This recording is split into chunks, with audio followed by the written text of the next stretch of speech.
Well, we're looking at chapter 30 and 31, chapter 29 and 30.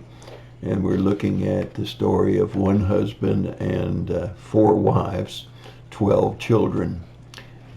It's quite a complex section of scripture because you have uh, Jacob's actual wives, Leah and Rachel, and then you have two concubines or two maids of these two wives, and it gets a little bit confusing. So I thought I'd get a chart for you today to take a look at so that you might understand this whole relationship and how we get the 12 tribes of Israel. So here you have the chart showing Abraham and Sarah having Isaac. Of course, you shouldn't forget that Abraham took the handmaid Hagar and had Ishmael. But in any case, then you have Isaac and Rebekah. And from Isaac and Rebekah, we have Jacob. And Jacob has a first wife, which is Leah, the eldest of Laban. And she has, as you can see here, 5 children: Reuben, Simeon, Levi, and Judah. Issachar, and Zebulun come after some of her servants' children, which you'll see Zillah, who is Leah's servant, has Gad and Asher. And then, of course, we come over to the Rebekah side. She tries to take things into her own hands, not learning from Sarah. And she has Bilhah, who gives birth to 2 children, Dan and Naphtali.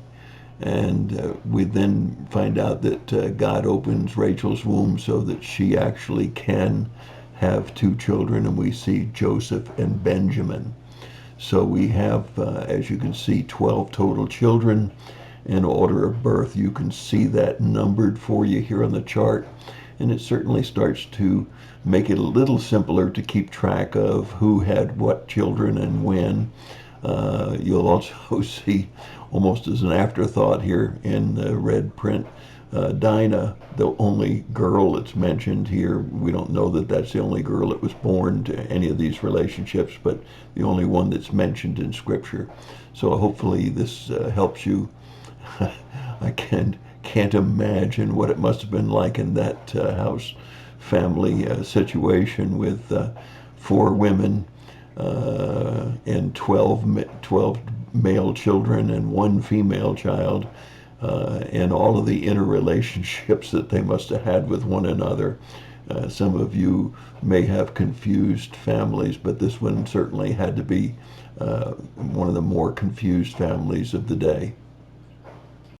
Now remember, yesterday I said that I believe that all of the events of the scriptures are not only there to help us with the history of the Bible and the events of the Bible, but I believe they're also there to apply to our lives. So let me give you 3 bewares and then a great reminder that I think we can learn and apply from this.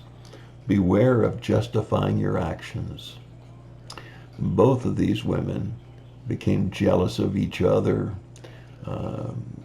got strained relationships with Jacob because they were justifying their actions, and they could not take time to take a look at the other person's perspective. They became non-spiritual, only fleshly minded. Beware of justifying your actions. Second, beware of blaming God. Notice, not only does Rachel blame Jacob because she hasn't had any children, but Jacob turns right around and says, "Am I God? After all, I've had children. It's you that's not having children." But in either case, whether it's Rachel or Jacob, it seems that they're blaming God on their situation when in fact they didn't talk to him about it. And God may not intend for all of us to bear children.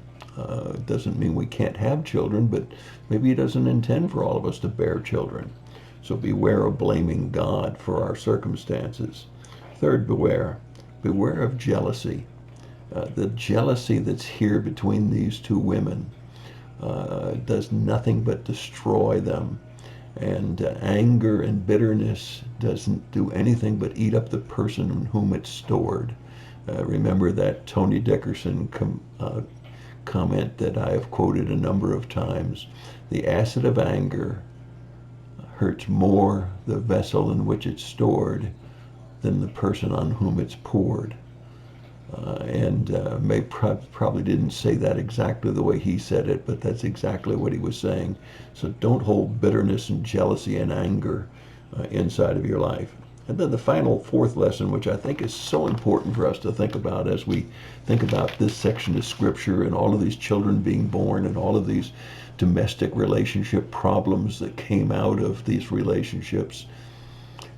They weren't talking to God. Rachel wasn't talking to God. Leah wasn't talking to God. Jacob wasn't talking to God. They weren't talking to each other about God and about their situation. And one of the dangers that we get in living out our lives is that we move only in fleshly things and forget about how spiritual things override all of the fleshly things. And communication with God, going through all of our trials and tribulations, are so vitally important. And so along that line, I just want you to pray for my daughter-in-law, Pam Vandewey, who they've discovered cancer. And they've met with 2 doctors and gotten both a first and second opinion. And the one thing that I'm proud of my son Bob and my daughter-in-law is that they're talking to God about it. They're not just talking to the doctors about it.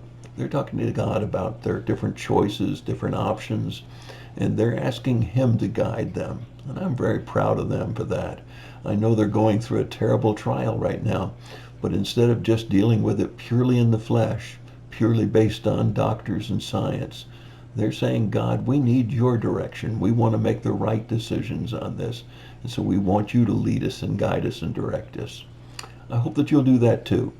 I hope that whether it's a family relationship problem, or whether it's a health problem, or whether it's a children's problem, whatever it might be, that you'll talk to God about it and ask Him to help you to see the right way, the right things to do and not to do, and the right direction and course for your life. And that's my thought for the day.